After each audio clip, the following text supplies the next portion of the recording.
Olá pessoal, bom dia. Aqui é o professor Orivaldo e nesta série de vídeos a respeito do balanço patrimonial dos times de futebol, o time escolhido para este vídeo é o São Paulo.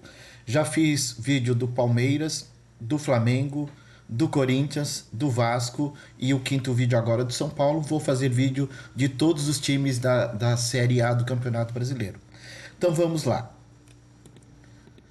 O primeiro slide que eu estou mostrando é o do balanço patrimonial do time de São Paulo. Vocês podem pausar o vídeo se quiser ver em detalhes, mas eu vou dar sequência na análise do balanço do São Paulo. Aqui nós temos os bens e direitos do time de São Paulo, sendo dividido em ativo circulante, e nós analisamos o valor do balanço consolidado, ok? Então, total geral de ativo circulante do São Paulo, 473 milhões 786 mil reais, e o ativo não circulante, 923 milhões 240 mil reais. Nós vamos analisar em detalhe cada uma dessas partes do balanço do time, sendo que o maior ativo de São Paulo é contas a receber de longo prazo, com 420 milhões 264 mil reais, que representava 32,85% do balanço, e o segundo maior é o contas a receber de curto prazo, com 26,85%. Nessa visão por gráfico de pizza, fica mais fácil ter essa macrovisão do balanço de São Paulo na parte de bens e direitos, sendo contas a receber de longo prazo e contas a receber de curto prazo os maiores direitos do São Paulo. Depois o imobilizado. Quando a gente olha o passivo, que são as obrigações, alguns também chamam de dívidas, nós temos no passivo circulante um total geral de 844 milhões 940 mil reais, e passivo não circulante, que são dívidas de longo prazo, com 1 bilhão 30 milhões e 500 mil reais. Na visão de análise vertical, em que nós encontramos a participação de cada dívida em relação ao total geral das dívidas, nós temos a maior dívida de São Paulo, receitas a apropriar, com 28,07. O que é isto? O São Paulo já recebeu antecipadamente valores. Nós veremos em detalhe se são de patrocinadores, se são de transmissão de futebol pela televisão e assim por diante. E também nós temos no passivo circulante valores relativos a receitas a apropriar, 17,96%. Então, os grandes valores a apropriar de São Paulo são valores antecipados. Já entraram no caixa do São Paulo e, por regime de competência, vai sendo apropriado mês a mês. E o gráfico de pizza deixa isso bem claro. Essa parte aqui em roxo, valor já recebido, e que o São Paulo está apropriando mês a mês. E essa parte aqui no azul quase cinza, um grande valor. Obrigações tributárias parceladas a longo prazo. Então, atrasos no recolhimento de impostos por parte do São Paulo, que foi feito o acordo e isso é negociado em alguns anos aí. E também dívidas com instituições financeiras, tanto de longo quanto de curto prazo. Então nós vemos um time aí também bastante endividado, né? E o patrimônio líquido, que é o capital próprio, no caso de empresas ou de clubes de futebol, o patrimônio líquido do São Paulo está negativo. Por isso aqui, entre parênteses, a explicação de que está a descoberto. Olhando aí o ano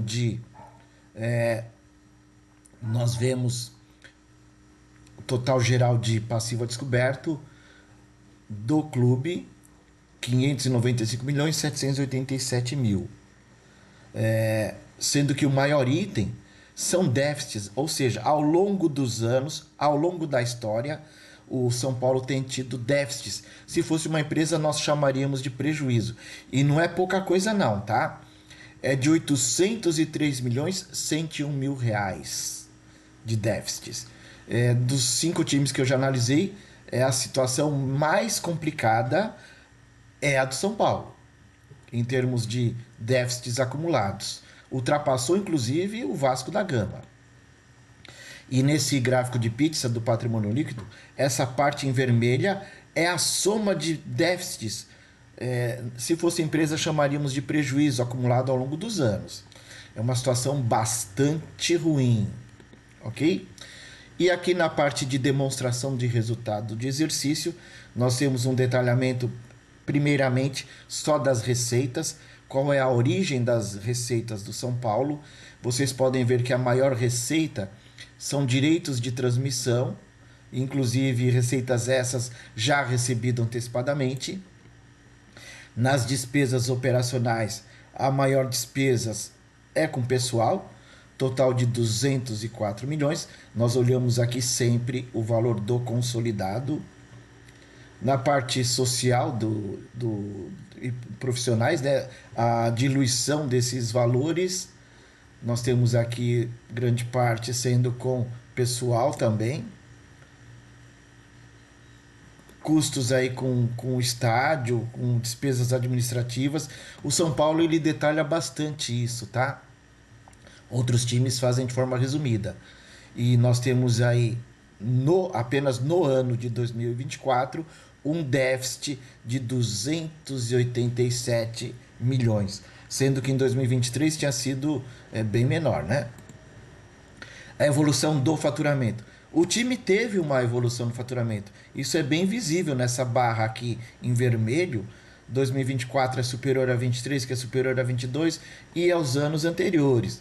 Mas mesmo essa evolução das receitas não refletiu, não conseguiu reduzir os custos e os déficits acumulados, mesmo tendo melhorado a receita. E da onde vem essa receita? A maior parcela é com patrocínio e publicidade, 112 milhões. Ok? Que mais que aí é relevante? Sócio torcedor também rendeu um bom dinheiro, 51 milhões. Total geral dessas receitas, 234 milhões 974 mil reais. E esse gráfico demonstra aquilo que nós já comentamos, que a maior entrada de dinheiro para o clube é direito de televisão, ok? Segundo maior arrecadação com negociação de atletas, e a terceira com a parte de arquibancada, a venda de ingressos, né?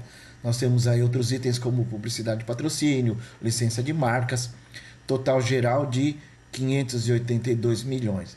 Então nós vemos um time que tem uma grande arrecadação, um valor relevante de direito de transmissão, mas todo esse dinheiro não cobre os custos.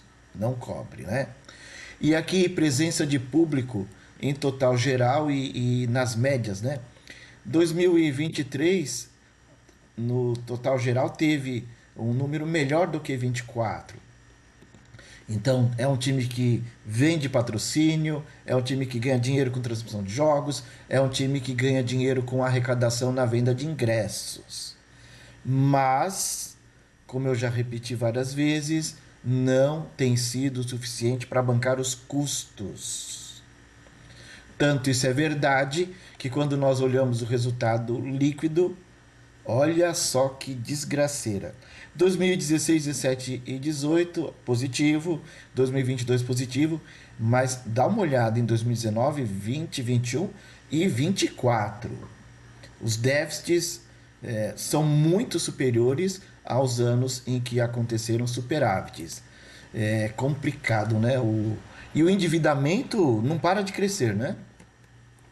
Nós vemos nessas barras em vermelho, ano a ano, o endividamento crescendo, e o último ano chegou a valores absurdos. Está quase que R$ 1 bilhão.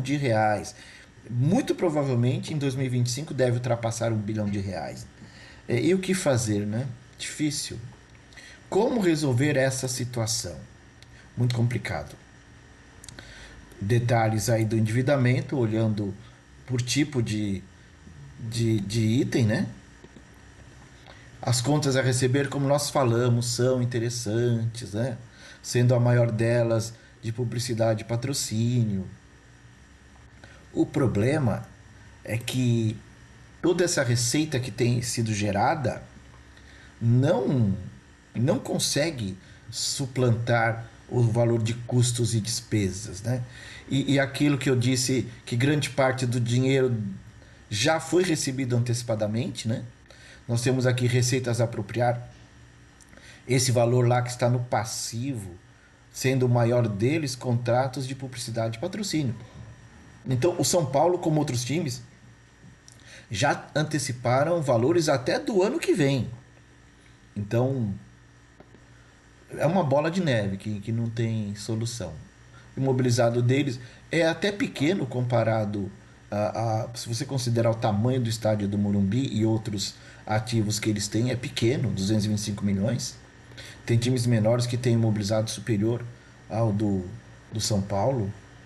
O intangível eu também achei pequeno, sabe? Porque o que entra aqui? A compra de direitos de jogadores de futebol. Então, um líquido de 144 milhões é muito pouco. Times menores têm muito mais valor, o que dá a impressão de que, como a gente vê que grande parte dos valores já foi amortizado, você compra o jogador, contabiliza no ativo não circulante intangível e, de acordo com o prazo dos contratos, você vai amortizando. Se o valor da amortização é muito próximo do valor de custo, significa que faz tempo que o São Paulo não compra jogadores relevantes. Porque senão esse valor seria muito menor de amortização em relação ao custo. Então está praticamente quase que tudo amortizado. Então tá difícil essa situação, né? E aqui com relação a esses direitos econômicos que há dos jogadores, está detalhado os percentuais de cada um deles. Aqui a mesma coisa também, né? O São Paulo tem participação relevante em muitos jogadores, mas aparentemente são aquisições antigas, porque se já está quase tudo amortizado, então o São Paulo precisa se renovar, tanto na sua gestão quanto no seu elenco, né? São críticas aqui que a gente faz. E aqui os valores que eles têm em relação a bancos e os vencimentos aí, tem de curto prazo aí, 2025, de longo prazo, até 2026, 27, 29. Ok? Mais valores que o São Paulo deve para bancos, Daicoval, Bradesco, BTG Pactual, total geral 217 milhões. Mais dívidas com o governo, né? ISS, no caso de prefeituras e outros acordos que foram parcelados, 174 milhões de longo prazo e 12 milhões de curto prazo. Curto prazo até um ano. Os direitos federativos, que são aqueles valores que eu comentei, que ficam lá no ativo intangível, tá aqui esses direitos, e aqui é, no caso, a pagar. Então São Paulo tem no seu ativo intangível jogadores, direitos federativos dos jogadores, mas que por enquanto não pagou tudo para os times, ok? Então ainda tem valores a pagar. Total geral aí de 91 milhões a pagar para esses clubes. O que mais? Intermediação na venda e participação de terceiros em direitos. Então, pessoas ou entidades ou clubes ou associações que tinham direito, o jogador foi negociado e ainda falta pagar essas pessoas em 31 milhões. Intermediação também, como se fossem comissões. Falta pagar esses valores para quem intermediou, dá 42 milhões. Adiantamento de contratos, valores de contrato de patrocínio, cessão de direito de transmissão, locação, camarote e tal, os valores serão apropriados de acordo com o prazo vigente e respectivos contratos, né? Adiantamento de contratos. O que mais? Riscos não provisionados, isso é assim. Quando existe um processo na justiça em que o advogado diga para o contador que há chance de mais de 50% de perder o processo, Aí o clube ou a empresa é obrigado a constituir provisão para perdas. Quando existe chance de perder, mas a chance é maior do que 20% e menor do que 50%, você não constitui provisão, mas em nota explicativa você avisa: existe esse processo, embora a chance de perder seja menor do que 50%, ela existe. E a brincadeira é de 326 milhões de reais. Então a gente vê esses diversos problemas aí, não estão embaixo do tapete porque foram divulgados, mas são problemas que alguns já são praticamente certos, por isso a provisão, e existem outros que são possíveis. Quando é provável a perda, constitui provisão. Quando é possível a perda, apenas informação em nota explicativa. Então é muito complicado. Situação, eu não imaginava que a situação do São Paulo estivesse tão ruim quanto os números estão demonstrando. Talvez isso até seja reflita no desempenho do time no campo, né? Quando você vê times que têm bons jogadores, aparentemente está tudo bem, uma boa comissão técnica, mas o rendimento não é compatível com a qualidade dos jogadores e da equipe técnica, não tenham dúvida.